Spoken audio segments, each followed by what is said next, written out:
बिस्मिल्लाहिर्रहमानिर्रहीम। तुमसे पाकिस्तान में खुश आमदीद। मैं हूँ साजिद हुसैन।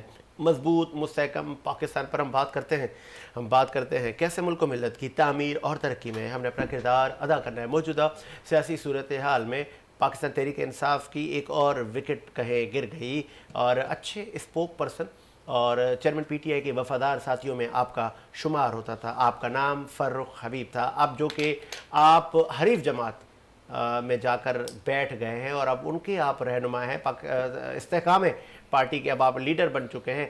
आप वही हैं जो कहा करते थे ये फसली बटेरे हैं, ये लोटे हैं, ये एक पार्टी से दूसरी पार्टी में छलांग लगाते हैं। बिल आखिर आपने भी वही किया। आपसे अच्छे तो उस्मान डार और दीगर थे, वो कम अज़ कम सियासत से अलविदा कह के घर पर तो बैठ गए। फ़र्रुख हबीब साहब, आप तो जाकर दुश्मन की सफ़ों में कहें या उन सफ़ों में बैठ गए कि जो चेयरमैन पीटीआई का जो इंतखाबी निशान है बल्ला, वो तो उसको भी हथियाने में लगे हुए हैं। उन्होंने उसके लिए भी दरख्वास्त दी है कि ये बैट हमें दे दिया जाए। वो तो चेयरमैन पीटीआई पे ताबड़तोड़ सियासी हमले कर रहे हैं और आप भी जाके उन्हीं के साथ बैठ गए। और आपने बरमला कहा है कि चेयरमैन पीटीआई ने उकसाया, उन्होंने अपना काम निकाला, पाकिस्तान की सालमियत और तमाम मामलात में उनकी इन्वॉल्वमेंट थी और हमें टिशू पेपर की तरह इस्तेमाल किया चेयरमैन पीटीआई ने। ये तमाम जो बातें हैं ये फ़र्रुख हबीब साहब ने कही हैं। आगे बढ़ेंगे सिलसिले को। इस पर बात करने के बाद बात करेंगे पाकिस्तान की मईशत पर। अचानक क्या हुआ कि डॉलर भी अपनी जगह पर आता जा रहा है, रुपया मुस्तहकम होता जा रहा है, पेट्रोल की प्राइसेस में भी कमी आ रही है। तो ये निगरान हुकूमत के पास तो इतने इख्तियारात नहीं होते, लेकिन बेहतरी होते हुए नज़र आना शुरू हो गई है। उसके बाद जनवरी के आखिरी तारीखों में इलेक्शन की बात की गई थी, लेकिन कोई डेट पर्टिकुलर अनाउंस नहीं की गई थी। ये ऊँट किस करवट बैठेगा, पाकिस्तान की सियासत किस सिमत जा रही है, तमाम पर बात करने के लिए स्टूडियो मेरे साथ मौजूद है। आप सीनियर जर्नलिस्ट हैं, कई अदवार आपने मुल्क की सियासत के लिए सैयद सज्जाद अली शाह, बहुत शुक्रिया शाह साहब आपने टाइम दिया। उनके साथ पाकिस्तान तहरीक इंसाफ से कराची की मारूफ शख्सियत सलीम सचवानी साहब ने ज्वाइन किया, बहुत शुक्रिया सर सलीम सचवानी, आपने भी टाइम दिया। शाह साहब पहले आते हैं ज़रा फ़र्रुख हबीब साहब पर। बिल्कुल। ये क्या हुआ, कैसे हुआ, कब हुआ? आपको नहीं याद आ रहा कि ये सिलसिला चल ही रहा है, ये विकेटें गिरती ही जा रही है। ये वो लोग थे जो जान दिया करते थे, आज कह रहे हैं कि भाई हम गलत थे। बिस्मिल्लाहिर्रहमानिर्रहीम। साजिद, मज़े का खैर बात नहीं है, लेकिन हकीकत ये कि हंसी आती है क्योंकि पाकिस्तान के अवाम ये तीसरी मरतबा इस किस्म की जो है किस्तें देख रहे हैं। और तीसरी मरतबा कैसे देख रहे हैं, थोड़ा सा हम अगर रिव्यू करते हैं तो आपको याद होगा कि इमरान खान जब आए थे तो जलसों में का ऐलान होता था बाकायदा कि आज 2 विकेटें और गिर रही हैं। वो आपके क्लिप्स होंगे मौजूद चेयरमैन पीटीआई के। तो वो विकेटें देखी हैं पूरी दुनिया ने गिरते हुए। उससे पहले जो है वो कराची में मुस्तफ़ा कमाल विकेटें गिराया करते थे। वो विकेटें गिरती हुई भी पाकिस्तान के अवाम ने देखी हैं और आज भी विकेटें जो है वो गिरती हुई ये तीसरी दफ़ा देखी जा रही है। यानी तीसरी दफ़ा ये हो रहा है कमाल के जो विकेटें गिरा रहा था उसकी गिर रही हैं। ठीक है। और इसी तरह मैंने देखा, जो मेरा अपनी सोच है, कि मुस्तफ़ा कमाल भी जिनकी विकेटें गिरा रहे थे उसी प्लेटफॉर्म पे जाके जो है वो मुत्तहिदा पाकिस्तान में जम हो गए। अब बात फ़र्रुख हबीब की अगर हम करते हैं या दीगर उस्मान डार समेत रहनुमाओं की जिन्होंने राहें जुदा की हैं पीटीआई से, तो अगर मैं ये कहूँ इस बात पे कि ओन चौधरी बेहतरीन एक सियासतदान है, नाम है उनका, तजर्बेकार आदमी है। ओन चौधरी कल एक निजी चैनल पे गुफ्तगू कर रहे थे, मंसूर अली खान बेहतरीन एंकर है उनके साथ। तो बातों बातों में जब वो ये कह गए कि 10 दिन पहले हमारी मुलाकात हुई है और मैंने कन्विंस किया है अपना इनको फ़र्रुख हबीब साहब को, और वो मेरे अच्छे दोस्त हैं, हमारे पुराने मरासे में, तो मुझे खुशी इस बात की है कि वो जो है वापस आ गए हैं और उन्होंने कायदा जो है वो सच्चाई को तस्लीम कर लिया और उन्होंने मेरी बात को समझा कि जो कुछ भी हुआ था ये एक वाकई अफसोसनाक वाक़या था 9 मई का। और इमरान खान ने जिस तरह जहन साजी की वो पूरी गुफ्तगू में कह गए, जिसपे एंकर पर्सन ने जो है वो बीच में उनको टोक के सवाल भी किया कि 10 दिन पहले आपकी कहाँ मुलाकात हुई थी, आप किस जगह मिले थे? तो उन्होंने कसम खा के बताया, कसम तो नहीं खाई थी लेकिन सच्चाई की बुनियाद पे कहते हुए कहा कि मैं मीडिया पे बात कर रहा हूँ और वो एक प्राइवेट सेक्टर में हमारी 1-to-1 मुलाकात हुई थी, वहाँ कोई और नहीं था। जबकि आपको वो डेट याद होगी कि वो कब से जो है वो लापता थे और उनकी वाइफ ने जो है वहाँ कोर्ट में पिटिशन भी भाई ने दाखिल की थी और वाइफ ने जो है उनकी बाकायदा तौर पर इंटरनेशनल लेवल पे खत लिखा था कि बाजियाब कराया जाए, मेरे मियाँ जो है, मेरे शौहर जो है वो मुझे दस्तयाब नहीं है, पता नहीं चल रहा कि वो कहाँ हैं। तो बात यहाँ ये आती है कि ये जो लोग जुदा हो रहे हैं और वो जो पीछे विकटें गिरी हैं इमरान खान के दौर में या मुस्तफ़ा कमाल के दौर में, उनमें इनमें यहाँ एक बड़ा फ़र्क नज़र आ रहा है। बड़ा फ़र्क ये नज़र आ रहा है कि जो वाक़यात हुए उन वाक़यात में इमरान खान को 9 मई के वाक़े की वजह से काफ़ी तनकीद का निशाना बनाया गया, पीटीआई को बनाया गया, और जो लोग 9 मई के वाक़े की संजीदगी को समझते हैं वो बड़ा एक संजीदा इशू था और वाकई वो मुल्की तौर पे हमारी जगहसाई हुई थी इंटरनेशनल लेवल पे। तो हमारे दुश्मन भी बड़े नहीं, इसमें एक बहुत अहम पॉइंट ये है शाह साहब, आपने कहा कि बिल्कुल इसकी सिवेरिटी है, बिल्कुल है। उस्मान डार और दीगर और फर्रुख हबीब में क्या फ़र्क है? एक वो साहब थे जो खान साहब से वफादारी तो छोड़ गए लेकिन वो सियासत ही छोड़ गए, घर पे बैठ गए, वो आम आदमी बन गए। उन्होंने कहा नहीं भाई सियासत से हमारी तौबा है। लेकिन फर्रुख हबीब साहब कह रहे हैं सियासत करूंगा, इस्तेहकाम पार्टी से करूंगा। बिल्कुल साजिद, देखें इस्तेहकाम पार्टी जो बनी है, तरीन साहब खुद जो हैं वो किसी वक्त में राइट हैंड हुआ करते थे चेयरमैन के, और उसमें जितने लोग गए। फर्रुख हबीब साहब की बोली तो नहीं लग गई? नहीं, देखें मैं यहाँ वाजे कर दूं आपको, बड़ा अच्छा आपने सवाल किया। इस्तेहकाम में जो जो कन्वर्ट होके गया है, ये बात मैं यहाँ वसूख के साथ कह रहा हूँ और मुस्तनद ज़राए से मौसूल होने वाली इत्तलात पे ये बात कर रहा हूँ कि किसी की बोली नहीं लगी है। अच्छा, सबको अहमियत पाकिस्तान की और हसास इदारों की और मुल्क से मोहब्बत की अहमियत को उजागर करके समझाया गया है। काउंसलिंग की गई है, आपने कहना काउंसलिंग की गई है। काउंसलिंग यूं की गई है कि काउंसलिंग की जरूरत थी, काउंसलिंग पहले गलत हुई थी। वो काउंसलिंग किसने की है शाह साहब? अच्छा, अब वो उधर ही आ रहा हूँ, उधर ही आ रहा हूँ।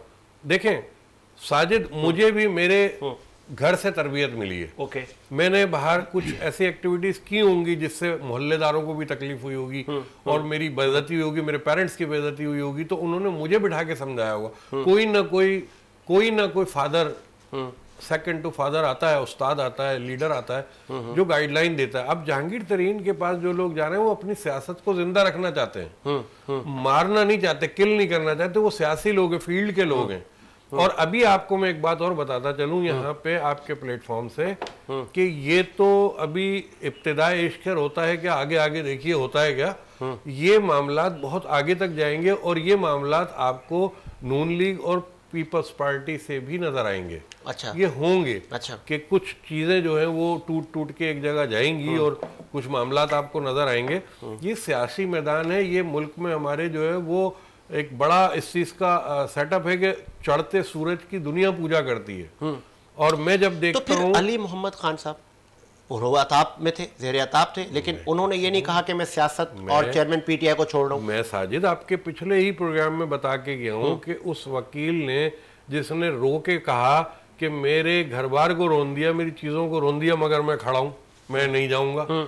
अली मोहम्मद खान ने कहा, अच्छा कहने वाले, मेरे पास being a media person Farrukh Habib के 25 बयानात होंगे लास्ट मूवमेंट तक के, बिल्कुल ऐसे, ठीक है। उन सब बयानात में इतनी तगड़ी गुफ्तगू और इतना जबरदस्त पैरवी की उन्होंने पीटीआई की, और इतनी जबरदस्त पूरा पाकिस्तान जानता है स्पोकमैन थे, और उन्होंने जो है वो चेयरमैन पीटीआई के हर बयानिए को जो है बाकायदा सेकंड किया। और उसकी आगे आपका पॉइंट, पाकिस्तान में सॉफ्टवेयर अपडेट होना अब ये कोई नई बात नहीं रही।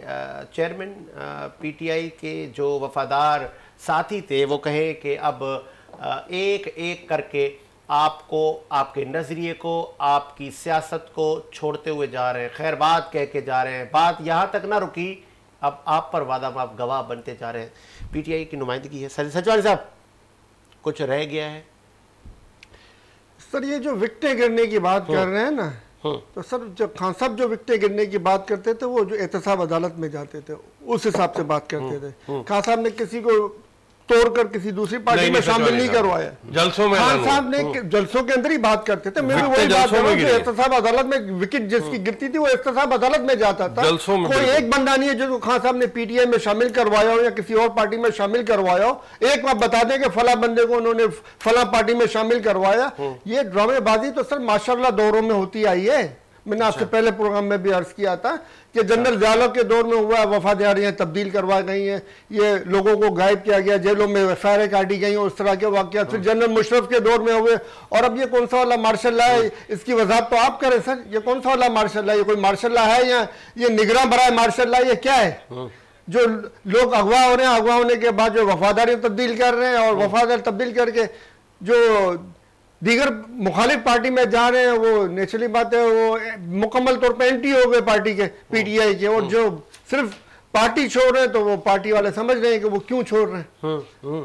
तो इन दोनों में फर्क है। और इंशाल्लाह आप देखेंगे कि ये जो छोड़ रहे हैं ये भी पछताएंगे और जो खामोश हुए हैं तो इंशाल्लाह वो भी बोलने लगेंगे कि वो क्यों खामोश हुए थे। ये फर्रुख हबीब साहब जाके वहाँ बैठ गए और वहाँ से ये नन्हे मुन्ने बच्चे तो नहीं थे कि अब उनको पता चल रहा है कि वो चेयरमैन पीटीआई उसने हमें उकसाया, हम बड़े बच्चे थे, हमें पता नहीं था। आपको पता है ये पार्टी जो तहरीक इस्तेकाम पार्टी है, ये बनाने वाले कौन है?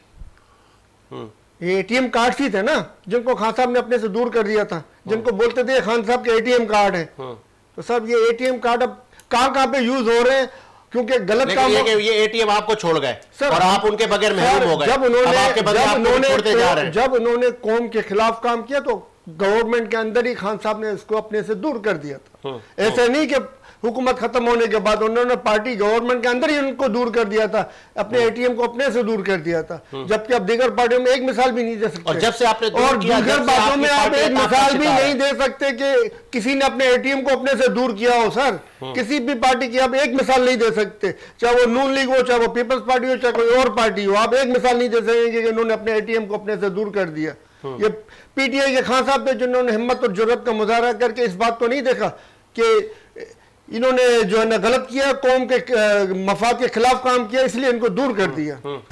अब कुछ और रह गए हैं, एक आध कोई और लोग जिनसे आप सर ये लिस्ट बना के दे दें ना। अच्छा, ये लिस्ट बना के हमें दे दें सर, हम इनको मसले को हल कर देते हैं ना, मगर इलेक्शन से तो नहीं भागे ना। इलेक्शन जनवरी के आखिर में इलेक्शन कमीशन कह रहा है सर, ये बच्चों वाली बात कर रहे हैं, लोग जाते जा रहे हैं। फिर वो ये बचकाना बात रिपीट कर रहे हो कि जनवरी के एंड में आप मेरे को दुनिया की तारीख का एक इलेक्शन कमीशन या एक कोई निजाम हुकूमत बता दे जिसने कहा कि फला हफ्ते में इलेक्शन होंगे या फला महीने में होंगे। ये काम नहीं होता सर, फला तारीख को इलेक्शन होंगे, बात अनाउंसमेंट इसको बोला जाता है। फला तारीख को इलेक्शन होंगे और फला तारीख से जो है ना आपको इजाजत होगी कि आप जज से जुलूस दे लिया और अपनी इंतखाबी मुहिम शुरू करें। ये अनाउंस होता है, ये ऐलान होता है। ये ऐलान तो उन्होंने किया नहीं है। तो इलेक्शन कमीशन का ऐलान जो है उसको आप आवाम से खेलने के मुताबिक कह सकते हो, आवाम को बहलाने की कोशिश की है इन्होंने। चले आगे, आपका पॉइंट आगे बढ़ाते सर। आप क्या देख रहे हैं? आपने अभी कुछ कहा कि जो मेन स्ट्रीम जो हमारे तज्जियाकार हैं उनका ये कहना है कि ये विकटें गिरने का सिलसिला सिर्फ पीटीआई तक महदूद नहीं है, दीगर पार्टियों की भी विकटें गिरेंगी, दीगर पार्टियों के लोग भी वफादारियां तब्दील करेंगे। तो ये हर 5 साल बाद जब इलेक्शन करीब होते हैं तो ये सियासी परिंदे एक घोंसले से दूसरे घोंसले की तरफ ट्रैवल करते हैं। तो इसके लिए कोई कानून साजी? देखें साजिद, मतलब बात फिर वो हो जाती है कि कड़वा कड़वा थू थू और मीठा मीठा आप। तो मैं अगर थोड़ा सा यहाँ कड़वा बोलूँ तो बोले सर, मैं आप मुझसे शिकायत नहीं कीजिएगा, मगर सच बोलिएगा। मैं समझता हूँ बात ये है कि किसी ने कसम नहीं उठाई हुई कि वही सच्चा होगा और दूसरा झूठा होगा, और जवाब सबने जो अपने रब को देना है, मुसलमान है वो राइट और लेफ्ट पे बैठा हुआ फैसला करने वाला सर, ना आप करेंगे ना मैं करूंगा। बस यही बात है ना, अपने खबर का मैंने जवाब कह रहा हूं ना, राइट और लेफ्ट पे बैठा हुआ वही फैसला करेगा। कोई किसी का हिसाब नहीं करेगा, हमें कोशिश करनी चाहिए। कोई नहीं करेगा, आप मेरा हिसाब नहीं करोगे, मेरी खबर में नहीं जाओगे। मैं तो कह रहा हूं ना, राइट और लेफ्ट पे बैठा हुआ वो हिसाब करेगा। जो हकीकत है वो ये है कि जिस सियासतदान को एक सूबे के इख्तियारात मिल जाते हैं वो मुल्क के लिए बेहतर सोचने के बजाय करप्शन की जानिब गामजन हो जाता है। ये मेरी राय है, मेरी जाती राय, मैं डंके की चोट पर कह रहा हूं, किसी को हजम हो या ना हो। वो करप्शन के रास्ते पे वो और उसकी टीम बाकायदा चल चुकती है, और बद्दियां चप्पल, जो बद्दी वाली चप्पल होती है उस पर पहन के ये लोग आते हैं, और उसके बाद ये जो है करोड़पति अरबपति बन जाते हैं और आवाम वहीं खड़ी रो रही होती है। तो जनाब मैं ये कहता हूँ कि ये वाकई ज़रूरी है कि महदूद इख्तियारात के साथ जमहूरियत को चलाया जाए मुल्क के अंदर, जब तक करप्शन का मुकम्मल खात्मा ना हो जाए, जब इन लोगों को 2/3 मेजॉरिटी, जब तक मतलब निगरान हुकूमत हो या कि कंट्रोल्ड हुकूमत हो। कंट्रोल्ड हुकूमत नहीं होती। मैं बता रहा हूँ आपको कि इस वक्त जो सिस्टम काम कर रहा है, थोड़ा सा उस पर आप रोशनी डाल लीजिए। देखें, जमहूरी हुकूमत आएगी तो जाहिर है असेंबली साज कानून साज असेंबली बनेगी, असेंबली कानून पास करेगी। कानून उस तरह पास होता है जिसमें मुहिब्बे वतन लोग अगर कौमी असेंबली के मेंबर्स होंगे और वो बैठे होंगे तो वो समझ रहे होंगे कि कानून कौन सा मुल्क के लिए बेहतर है। तो वो लोग, उनको लाने वाला कौन है? उनको लाने वाला एक जहन होगा जो घर से तरबियत अच्छी लिए होंगे, खानदानी लोग होंगे। अगर 2/3 मेजोरिटी किसी पार्टी के पास चली जाए, पाकिस्तान का अल्लाह ही हाफिज है। जिस तरीके से मुझे याद है मुशर्रफ के दौर में जब वो जा रहे थे तो उन्होंने कहा मरहूम ने कि पाकिस्तान का अल्लाह हाफिज। वजह ये थी कि उन्हें दिख रहा था कि सियासी लोग क्या करेंगे, वो इस चीज को समझ रहे थे। वो एक ज़हीन आदमी थे, जैसे भुट्टो साहब शहीद एक ज़हीन आदमी थे। मैं आपकी बात अंडरस्टैंड कर पा रहा हूँ, जो मैं समझ पा रहा हूँ, तो फिर अगर सियासी लोग मुल्क की तहस नहस करेंगे तो फिर वो लोग खुद आगे चला लें। खुद कौन चलाए? देखें, जमहूरियत में चलाना अवामी लीडर में मामला चले ना आप, इसका मतलब ये है कि सदारती निजाम में भी चल सकते हैं। पहले भी सदारती निजाम एक बिल्कुल, सदारती निजाम बिल्कुल एक अलग चीज है। ना मैं डिक्टेटरशिप की तरफ आ रहा हूँ और ना मैं सदारती निजाम की तरफ जा रहा हूँ। मैं ये पूछ रहा हूँ आपसे कि इसका मतलब ये कि आप जैसे सहाफी भी महसूस कर रहे हैं कि कोई चलाने वाला हो? नहीं, मैं कहता हूं क्या हमारे पास टैलेंट की और मुहिब्बे वतन लोगों की कमी है? वो सियासत में आके क्या मुल्क की भागदौड़ नहीं चला सकते? क्या वो इस नौजवान कौम को जो है सही रास्ते पे नहीं डाल सकते?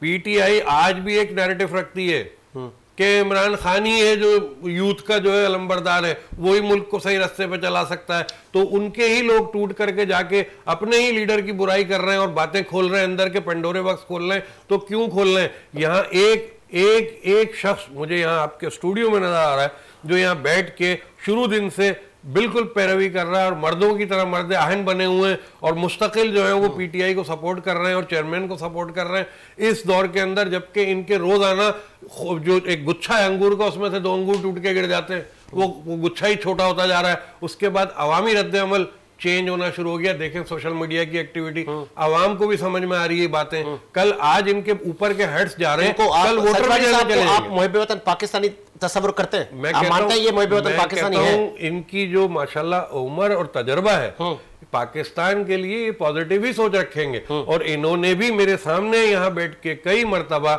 9 मई के वाकयात की मजम्मत भी की और इन्होंने ये भी कहा कि मुल्क के खिलाफ चलने वाले लोग हमें मंजूर नहीं है। ये इन्हीं के अल्फाज इसी प्लेटफॉर्म पे थे। तो ये खुद भी मुहिब्बे वतन है, ये खुद भी चाहेंगे कि मामला सही रास्ते पे और सही डगर पे। अब अगर ये ज़ेरे अताब आते हैं तो फिर क्या कहेंगे? ये सही हुआ इनके साथ? देखें, ये ज़ेरे अताब नहीं आ सकते जब तक ये मीडिया जैसे प्लेटफॉर्म पे बैठ के कोई ऐसी गुफ्तगू ना करें जिससे मुल्क की और मुल्क के इदारों की बदनामी का बाज बने या कोई नुकसान पहुंचे हमारे मुल्क को, खुदा ना करे। मैं तो कहता हूं फलस्तीन के मामले को आप देख लीजिए। आज आप खुद देखें, है ना? आप इस सब्जेक्ट पे अगर बाद में आना चाहते हैं तो मैं भी बिल्कुल इस पे बाद में आऊंगा। सलीम सज्जाद साहब, 2 आपसे सवाल एक साथ करूंगा ताकि फिर आपको बोलने का मौका मिले। एक तो साबिक वज़ीर आज़म नवाज शरीफ की वापसी पे क्या रद्द-ए-अमल है? ज़राए बता रहे हैं कि तहरीरी मुआहदे आप करके आ रहे हैं और बड़े असर वसूक और बड़ी ताकत के साथ आ रहे हैं। क्या इस तहरीरी मुआहदे से उनको कोई सियासी बेनिफिट आपको नज़र आ रहा है मिलता हुआ? उनको वज़ीर आज़म बनता हुआ आप देख रहे हैं? कानूनी जो उनके आगे जाल है उससे वो बच पाएंगे? दूसरा, चेयरमैन पीटीआई का मुस्तकबिल। सब पहले तो मैं आपको ये बताऊं, जो 9 मई के वाक़यात के बारे में ये कह रहे हैं तो खान साहब ने भी इसकी मजम्मत की थी, ठीक है। और नंबर 2, खान साहब ने इससे बढ़कर एक मुतालबा किया था, अगर 9 मई के वाक़यात हकीकत में, ये जो 9 मई के वाक़यात क्रिएट करने वाले हैं वो समझते हैं कि हकीकत में ये वाक़यात हुए हैं या करवाए गए हैं, तो उसकी अदालती तहकीकात का क्यों हुक्म नहीं दिया गया? जुडिशनल इंक्वायरी क्यों नहीं करवाई गई? खान साहब के मुतालबे के बावजूद वो मुतालबा जिसके ऊपर इल्जाम लग रहा है वो कह रहा है कि इसकी अदालती तहकीकात होनी चाहिए। जो इल्जाम लगाने वाला है उस अदालती तहकीकात से बच रहा है, इससे क्या जाहिर हो रहा है सर? और उन्हीं की खवातीन को बेइज्जत किया गया, पीटीआई की खवातीन को बेइज्जत किया गया, सड़कों पर घसीटा गया, पीटीआई के लोगों के घरों पर जो है ना तोड़फोड़ की गई, उनके माल और असबाब लूट के लेके गए। ये भी तो 9 मई के वाकयात के अंदर ही हुआ है ना सर। जो गलत है तो सब चीजें गलत हैं। आप ये तो नहीं कह सकते कि ये वाला गलत है और ये वाला सही है, यानी वो लूटमार सही है और ये गलत है। जो इसने भी एक पत्थर उठा के मारा उसने गलत किया है, जिसने भी एक पत्थर उठा के कहीं पे मारा उसने गलत किया। पूरे में एहतजाज हमारा हक है और हमें करना चाहिए, मगर आप देखें पूरे में एहतजाज फलस्तीन के ऊपर एहतजाज करने का भी हक नहीं दिया गया। अभी जो फलस्तीन के लिए एहतजाजी रैली वगैरह किया तो पीटीआई के कारकुनों के हाथ में जो झंडे थे उनको साथ में पकड़ के ले गए। अभी रिसेंटली फलस्तीन के मुजाहरे के अंदर से लेके गए लाहौर वगैरह के अंदर में सर, ये लाहौर वगैरह के अंदर फलस्तीन हुआ है ये चीज। अच्छा, बिल्कुल पकड़े गए पीटीआई के लोग। इस तरीके से तो वाकयात नहीं होने चाहिए सर। नफरत आप करोगे तो नफरत सामने वालों को भी बढ़ेगी। नफरत जो है नफरत को जन्म देती है। वो काम न करें जिससे आपस में नफरत पैदा करें। आफत के अंदर जो है हमें मुहब्बत वतन बनकर मुल्क के लिए सोचना चाहिए। मैं इस तरह नहीं होना चाहिए कि ये टेनियां नजर आ रही हैं उनको हम काट के फेंक दें, और जो जर जिसने मुल्क को लूटा हजारों अरब डॉलर जिनके अकाउंटों में पड़े हुए उनको हम पूछे ही ना। साबिक वजीर आजम नवाज शरीफ साहब के सर आप क्या कहना चाह रहे हैं? आपके सामने है कि हजारों अरब डॉलर में से सैकड़ों अरब डॉलर इन्होंने भी लूटे हुए हैं। इनको बाज़त तरीके से ला रहे हैं, उनको बाज़त तरीके से अगर ला रहे हैं, अगर उनको बाज़त तरीके से ला रहे तो आप समझे आप लाने वाले को अब मुहब्बे वतन पे शुबा नहीं आएगा। बाज़त तरीके से कौन ला रहा है? वो आएंगे, कानून को फेस करेंगे सर। आप वो जेल में चले जाएंगे। हाई कमिश्नर उसको वहां पे प्रोटोकॉल देके रुखसत कर रहा है हमारा कानून के साथ वेलकम करते हुए आपको नजर आएगी। आप ये बताएं कमीशन किसने बढ़ाया था? बरतानिया के जो पाकिस्तानी कमीशन है, पाकिस्तान ने जो बरतानवी कमीशन, बरतानिया के जो कमीशन है उन्होंने इनको प्रोटोकॉल देके वहां से रुखसत किया। तो क्या बगैर गवर्नमेंट ऑफ पाकिस्तान के हुक्म के मुमकिन है? नहीं है मुमकिन सर। जब यहां से हुक्म गया तो उसने इतना प्रोटोकॉल दिया, चाहे वो किसी के भी दौर का हो। तो इस तरह के वाकयात जो है पाकिस्तान की बेइज्जती करवा रहे हैं। और ये वो शख्स है जिसके बारे में बरतानवी अखबार बड़े पड़े हुए, साहबका अखबार निकाले, जिसकी करप्शन की दास्तानें बड़ी पड़ी हुई हैं। उसको बाज़त तौर पे लाके मुल्क की मादनियात को बिकवाना चाह रहे हो आप औने पौने दामों में। मुल्क की जमीनों को, मुल्क के मोटरवे को, मुल्क के एयरपोर्ट्स को, मुल्क की पोर्टों को तो आपने बिकवा दिया। अब जो बचा है पाकिस्तान की जो हजारों अरब डॉलर की मादनियात है जिससे पाकिस्तानी कौम खुशहाल हो सकती है, पाकिस्तान के सिक्योरिटी इदारे तरक्की कर सकते हैं, पाकिस्तान के जो दीगर इदारे वो कहां से कहां पहुंच सकते हैं, दुनिया में पाकिस्तान नंबर 1 मुल्क पे जा सकता है। उस तमाम बातों को छोड़ के आप जो है ना वो चोरों उचकों को लाके हम मुसलत करें हम लोगों पे। अल राशि वल मुर्तशी को लामा फिल नार, रिश्वत देने वाला दोस्त की, और उन्होंने पूरा निजाम ही रिश्वत के ऊपर क्रिएट कर दिया। उसको सिस्टम का नाम देके हजारों अरब डॉलर की जो है ना वो मनी बैग्स उन्होंने दीगर ममालिक में पहुंचा दी और कोई पुरसान हाल नहीं अवाम का। और ऐसे लोगों को दोबारा लाया जा रहा है कौम के ऊपर मुसलत होने के लिए सर। नहीं, दोबारा लाया नहीं जा रहा, लाया जा रहा है, आ नहीं रहे सर, वो आ रहे हैं। इनमें हिम्मत ही नहीं है, इनमें जरूरत ही नहीं है कि वो आए, इनमें हिम्मत नहीं है, इनमें जरूरत ही नहीं। वो 15 दिन रह के 15 दिन क्या या 1 हफ्ता रह के बताएं जिस जेल में खान साहब को रखा गया, जिस हाल में रखा गया वहां पे 1 हफ्ता रह के जगह मुशर्रफ तो में भाग गए थे ना, उनको रखा था तो 1 हफ्ते में ही भाग गए थे। वो कह रहे थे वो नहीं है सर। कौम के लिए दर्द दिल रखना, कौम के लिए तकलीफें बर्दाश्त करना वो हर किसी के बस की बात नहीं है। ये जो कौम को लूटने के लिए जो एक टोला मुसलत है गैर मुल्की टोले के साथ मिलकर जो पाकिस्तान को दबाया जा रहा है, पाकिस्तान की अवाम को दबाया जा रहा है, पाकिस्तान के सिक्योरिटी इदारों को कमजोर किया जा रहा है सर, से पूरी कौम का नुकसान है। इससे पाकिस्तान आगे की तरफ नहीं जा रहा, पाकिस्तान पीछे की तरफ जा रहा है। चलिए आगे आपका पॉइंट। अब जरा लास्ट में फलस्तीन पे बात करें। शाह साहब, फलस्तीन के हालात आपके सामने, इतलात ये है कि अमेरिका के दस्ते भी इसराइल पहुंचना शुरू हो गए।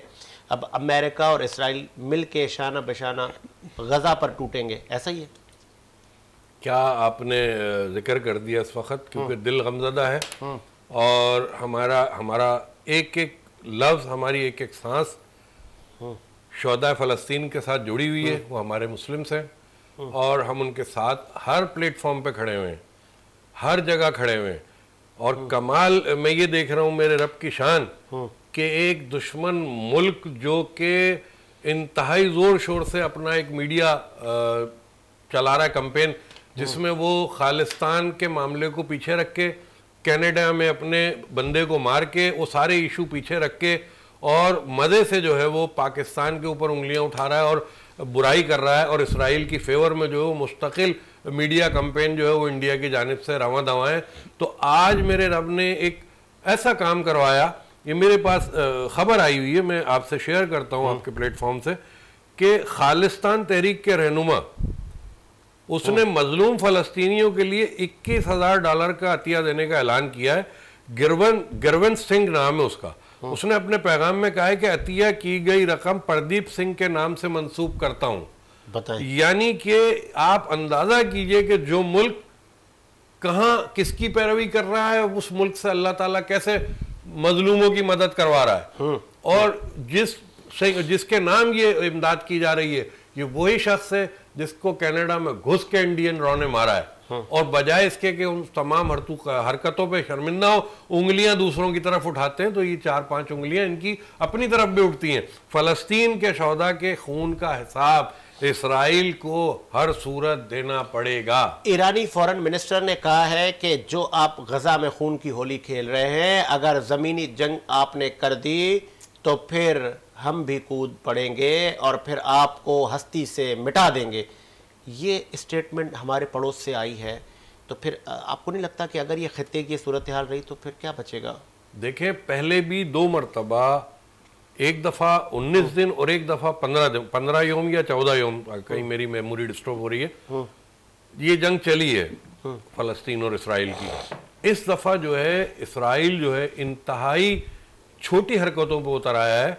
और इसकी मिसाल मैं ऐसे दूंगा कि हम जैसे रोड पे जा रहे हैं और हमने किसी वेटर को चाय का ऑर्डर किया है और वो चाय ले आया और हमने उतर के उसको थप्पड़े मारने शुरू कर दी, तो वो बेचारा वेटर जो कमज़ोर है, जिसकी कोई मतलब मैं कहता हूँ कि उसकी सिर्फ खुदा के अलावा कोई पावर्स नहीं है, तो वो आपसे थप्पड़े खा के वो अपना माफ़ी मांगता हुआ चला जाएगा, चाहे वो गलती पर हो तब भी माफ़ी मांगेगा, ना हो तब भी माफ़ी मांगेगा। तो मैं इस वक्त फ़लस्तीन की मिसाल जो है इसराइल के हवाले से ऐसे ही दूंगा कि इसराइल जो हरकतें कर रहा है या जो सुपर पावर्स मिलके लोग हंस रहे हैं, ये अपनी जगहसाई करा रहे हैं, क्योंकि ये उन मजलूमों को मार रहे हैं बेवजह, जिनके पास कोई ताकत ही नहीं है, जिनके पास सिवाय ईमानी ताकत के कुछ नहीं है, फौज नहीं है, फाइनेंस नहीं है, पैसा नहीं है, कुछ भी नहीं है। वो कंट्री पहले ही अजाब में इन लोगों की वजह से आया हुआ है। उनको मार के ये कौन सा जुए शेर ला रहे हैं भाई, ये कौन सा बहुत बड़ा काम कर रहे हैं। इनके अंदर दम है अगर तो ये लड़ लेना, ये किसी और से लड़ ले, ताकतवर ममालिक से लड़ ले, किसी से।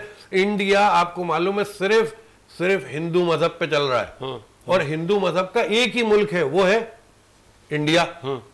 वो क्या कर रहा है, वो इनके झुरमुट में जुड़ के चल रहा है। ठीक है, पाकिस्तान अकेला नहीं है, पाकिस्तान के साथ 53 ममालिक हैं, पूरी ओआईसी है पाकिस्तान के साथ, जिसकी सच्चाई को कोई मानने को तैयार नहीं है। और ओआईसी बाकायदा मजम्मत कर रही है, इस जंग को रुकवाने के लिए अपना फाल किरदार अदा कर रही है। बार बार इजलास जो है उनके अंदर फैसले नहीं हो पा रहे। इसकी वजह क्या है कि रूस, चीन, ये सब लोग अगर इस जंग में कूद पड़े तो ये जंग जो है बढ़ के वर्ल्ड वार हो जाएगी, ये एक बुरी शक्ल इख्तियार कर लेगी। इसमें इंसानियत का खात्मा होना शुरू हो जाएगा, दुनिया खत्म होना शुरू हो जाएगी। तो फलस्तीन से लड़के मैं समझ रहा हूँ इसराइल कोई बहुत बड़ा काम नहीं कर रहा। अगर उनका कहना यह है कि हमास ने पहल की, हमास ने पहल कर भी दी थी ना, तो आप रुकते बैठते तो शायद दुनिया आपका साथ देती कि यार कुछ नहीं यार, चलो आपने तो बड़े होने का सबूत दिया, आपके पास ताकत थी, आपके पास ताकत है तो आप कुचल डालोगे किसी को। आप कुचल रहे हो, वहां पे मजलूमों को मार रहे हो, उनकी इमारतें, उनकी, आपको पता है लाखों की तादाद में लोग बेघर हो गए, इतने जनाजे उठ चुके हैं कि उनको ट्रकों में भर के ले जाया जा रहा है, उनको दफनाए एक खड्डे में जा रहा है। आगे आपका पॉइंट सलीम सिचवानी साहब, 6 दिन में जितने मिसाइल दागे गए हैं फ़लस्तीन पे, इतने तो 1 साल में अमेरिका ने अफगानिस्तान में भी नहीं दागे थे, नंबर 1। दूसरा, जब आप फ़लस्तीनियों से पूछेंगे तो रोंगटे खड़े हो गए मेरे। वो कह रहे हैं हम तो रोज़ 6 नमाज़ें पढ़ते हैं, 5 नमाज़ें फ़र्ज़, 6ठी जनाजा नमाज। कहाँ है मुस्लिम उम्मा, कहाँ है पड़ोसी ममालिक, कहाँ है यूनाइटेड नेशन, दुनिया कहाँ है? क्या कहेंगे? सबसे पहले मैं इंडिया वाली बात को मैं कर लूँ। दुनिया इस्लाम के खिलाफ जितनी भी साजिश होगी वो यहूद और नसारा करेंगे।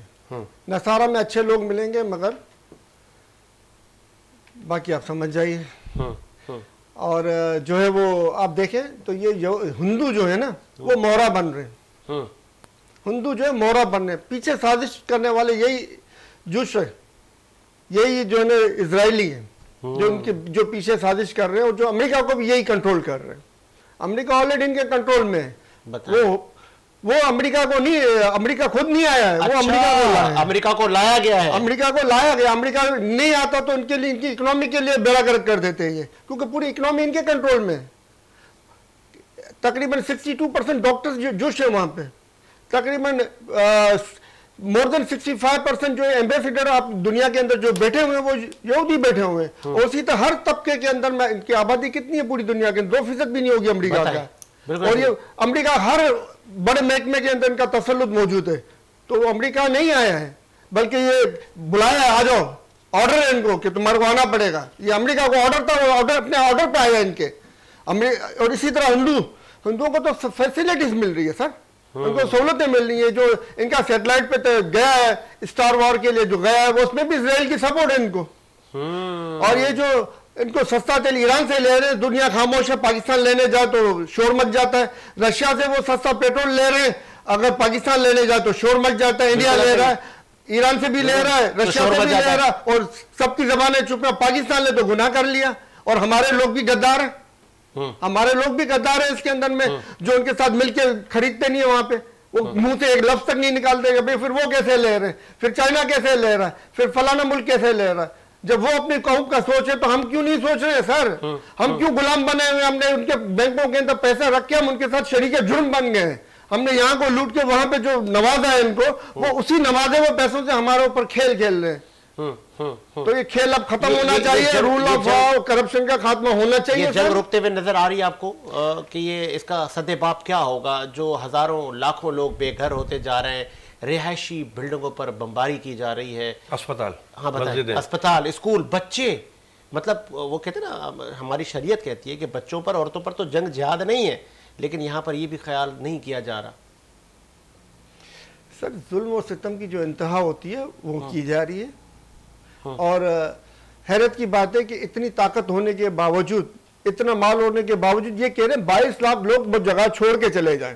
अगर इनमें 22 लाख लोगों का जरा भी ख्याल होता, अगर इनको 22 लाख लोगों की जरा भी फिक्र होती तो उनके पर बम्बार्डमेंट न करते। ये औरतों, बच्चों और की जो हालत इन्होंने की है, इनकी बिल्डिंगों की जो हालत की, इनकी रिहायशी इमारतों की हालत की है, उसका जिस तरीके से इन्होंने खाना खराब किया, इस तरीके से न करते। वो कहते हैं आप जाए फला जगह पे, हम आपके खाने पीने का बंदोबस्त करते हैं, आपको हर तरह की सहूलत देते हैं, आप वहां पे जाए, रुके, आप इज्जत से रुके। जब हम इनसे लड़ लेंगे तो हम वापस आके आपको आबाद कर देंगे आपकी जगहों के ऊपर। मगर सर इन्होंने तो पानी बंद कर दिया, इन्होंने तो कब्जे का सोचा हुआ है। पानी बंद कर दिया है, पानी बंद कर दिया, बंद कर दिए, दवाइयां बंद कर दी है। अब आप बताएं, जख्म लगे हुए, तकलीफ हो रही है, आपके पास वो पेन किलर नहीं है, आपको बुखार आया हो, आपको टाइफाइड हुआ, टाइफाइड नहीं है, अस्पताल बर्बाद कर दिए। अल जजीरा को बर्बाद कर दिया इन्होंने, वहां पे जो उसका बना हुआ था। इसके अलावा साफी कितने मार दिए उन्होंने, जानबूझ के टारगेट करके मारे। और इस जुल्म से अमेरिका तो उनका गुलाम है सर। अब ये नहीं कहेंगे अमेरिका सुपर पावर है, आप ये कहेंगे इजराइल सुपर पावर है, वो उसको खींच के लाता है। वरना अमेरिका की हिम्मत नहीं है वो इनके इजराइल के बिगड़ जो कोई बात करे वो न माने।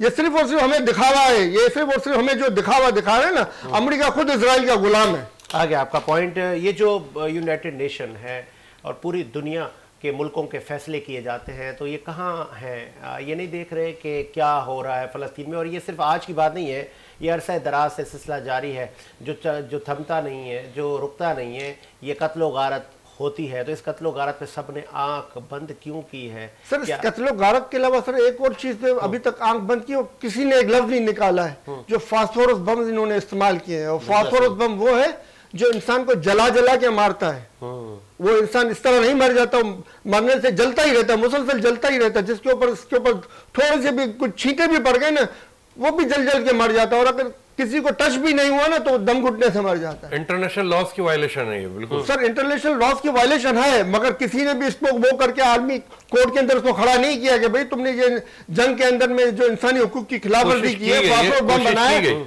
कोशिश की गई, तस्दीक नहीं हुई, मसला ये हुआ। सर बाकायदा दिखाया है, बिल्कुल वीडियोस चल रही है, पीटीआई के मीडिया एक्टिविस्ट बैठे हुए वहां पे, सोशल मीडिया एक्टिविस्ट जो एडिट कर रहे हैं, मुझे समझ नहीं आ रहा अब तक साबित वो चीज हुई नहीं है। सीधी बात है, को मारा जा रहा है सर, साफियों को तो लगातार मार दिया हुआ। तो भाईजान मेरी को मारा जा रहा है, ये भी साबित शुदा है। जो इनकी बात है वो बड़ी अच्छी बात है कि आप इन्वेस्टिगेशन कौन करेगा? हैवी कंट्रीज करेंगे ना यार, उनके डेलीगेशन तो जा रहे हैं वहां पे। क्या अमेरिकी वजीर खारजा नहीं जा रहा? क्या इमदाद जा रही है? आप देखें ना, वो तो मारने के लिए जा रहे हैं। तो जाए तो ये भी चेक कर लो, मारने के लिए जा रहे हैं फलस्तीन को सर। वो तो फलस्तीनों को मारने के लिए जा रहे हैं। अमेरिकन फोर्स क्या कर रहे हैं? फलस्तीन को मारने के लिए जा रहे हैं। अमेरिकी अवाम जो इसके मुजाहरा कर रहे हैं वो भी मीडिया पे नहीं दिखा रहे, बरतानवी अवाम मुजाहरा कर रहे हैं वो भी मीडिया पे नहीं दिखा रहे, यूरोपियन कौम मुजाहरा कर रही है वो भी मीडिया पे नहीं दिखा। हमारा खुद का मीडिया क्यों छुपा रहा है सर? बहुत कम है। ये जो ईरान का रवैया है, जो उनके फॉरेन मिनिस्टर की स्टेटमेंट है, ये किस तनाजुर में आप देख रहे हैं? क्या वाकई ईरान भी इस जंग में आ जाएगा? आना चाहिए उसको? सर न सिर्फ ईरान को बल्कि पाकिस्तान को भी इसमें जाना चाहिए, और हर मुस्लिम मुल्क का फर्ज है कि वो उस जंग के अंदर जाए, क्योंकि ये मस्जिद अक्सा अल्लाह ताला ने किबला अव्वल जो उसको बनाया था इसलिए नहीं बनाया था कि जो है ना इसको भूल जाए। इसको बनाने का मकसद ये था कि हमें याद रखना चाहिए कि ये हमारा किबला अव्वल है, ये हमारा किबला अव्वल है, हम सबका है। ऐसा नहीं कि किसी फलस्तीनी का है, ये हम सबका किबला अव्वल है। तो इसलिए सबको जो है ना एक मुट्ठी होना चाहिए। और अभी तक ओआईसी का इजलास तक नहीं बुलवाया गया। ये हम लोगों के मुस्लिम हुक्मरानों की हालत है। अब सर अभी तक तो 4 इजलास हो जाने चाहिए, तो मामला को खत्म करवा देना चाहिए था। मामला को खत्म करने की लीडरशिप ही नहीं है हमारे पास, और जो लीडरशिप है उसको उठा के जेल में बंद करके रखा गया है, उसको छोड़ा नहीं जा रहा है क्योंकि वो सच बोलते हैं, क्योंकि वो हक के ऊपर खड़ा होता है। सचवानी साहब, आज ही आपने पढ़ा नहीं, मेरा ख्याल है देखा नहीं, आज ही army chief general Asim Munir साहब ने इस पे मुकम्मल एक वो बात की है, गुफ्तगू की है, और मुक़द्दस मकामात के बारे में, उनकी हकीकत के बारे में, उनकी अहमियत के बारे में अपने पूरे बयान में उन्होंने सब बताया। और आज ही फ़लस्तीन के हक में ये तमाम चीज़ें डिस्कस हुई हैं। आप बात थोड़ा सा अगर लास्ट में तो करते और लास्ट में सर वज़ीर आज़म बात ये नहीं है कि इन्होंने नहीं कहा, मैं ये नहीं कह रहा हूँ कि इन्होंने नहीं कहा, मैं ये कह रहा हूँ कि उसकी हिफाजत हम सबका फर्ज है। आज ईरानी अफवाज, आज पाकिस्तानी अफवाज, 52 ममालिक की जो अफवाज है वो अक्सा की हिफाजत के लिए वहाँ पे हर नुमाइंदगी मौजूद होनी चाहिए। पैगाम मिलता है जो जुल्म और सितम कर रहे हैं वो उसको बंद नहीं करेंगे तो अटैक होगा। आज 15 दिन हो गए, ईरान कह रहा है, तुर्की कह रहा है, जा कौन रहा है वो मुझे कुछ समझ नहीं आ रहा कि वहां कहने वाले वो लोग भी तो पहुंचे, कोई तो पहुंचे।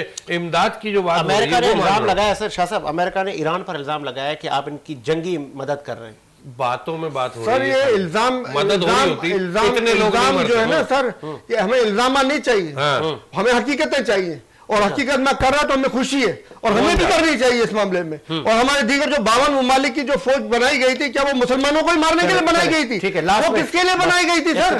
वो 52 ममालिक की फौज किसके लिए बनाई गई थी? क्या मुसलमानों को मारने के लिए बनाई गई थी? आज जब जरूरत है मस्जिद अक्सा के लिए, तो वो 52 ममालिक की फौज बैठ के दुआएं कर रहे हैं कि या अल्लाह इस्राइल को गायब कर दे। क्या उनको दुआएं करने के लिए बनाया गया? बहुत खूबसूरत बात की आपने कि जिसके कमान साबिक जनरल राय शरीफ संभालने जा रहे थे, इतनी बड़ी फौज बनाई गई थी। और वज़ीर आज़म, निगरान वज़ीर आज़म पाकिस्तान अनवर काकर साहब कह रहे हैं कि मुझे बड़ा अफसोस हुआ है, दिल खून के आंसू होता है। तो आप रोए ना सर, आप अमलन कुछ करें। पाकिस्तान का अमली किरदार होना चाहिए, जबकि आपके आइन, कानून और आपकी तमाम किताबों में लिखा है कि हम इसराइल को तस्लीम नहीं करते।